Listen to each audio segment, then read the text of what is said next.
The recent wave of resignations and the stepping aside of government ministers over corruption charges has raised the alarm among some analysts like Dr. Arthur Bainomugisha.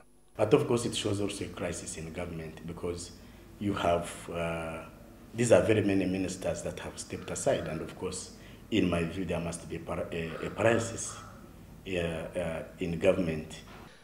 Dr. Bainomugisha further adds that the president should appoint upright and technically competent people from outside the political arena to ensure government programs are implemented. It would be pragmatic for the president this time to shed off the historicals, to shed off the age mates, and bring on board a new breed of leaders. He could even pick from civil society.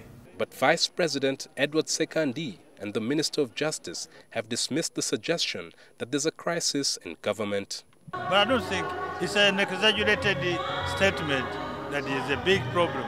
I don't think there's a big problem. There is no cabinet crisis. The crisis is in your head, you in the newspapers. The efforts of some vocal legislators in purging corruption have led to 6 ministers stepping aside from cabinet since October last year. The latest being former Attorney General Professor Kidu Makubuya and Minister of Gender Saida Bumba. The resignation and stepping aside of some of the high-profile ministers who have been implicated in corruption has been received quite well by members of the public here, who are calling on more people implicated in corruption to be censured.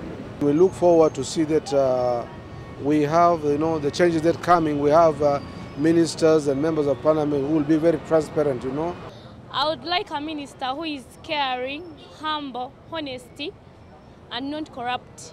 The resignations by the ministers has been hailed by many Ugandans as a step in the right direction, but also stirred a wave of unease among NRM party bigwigs who are the next target of the MPs.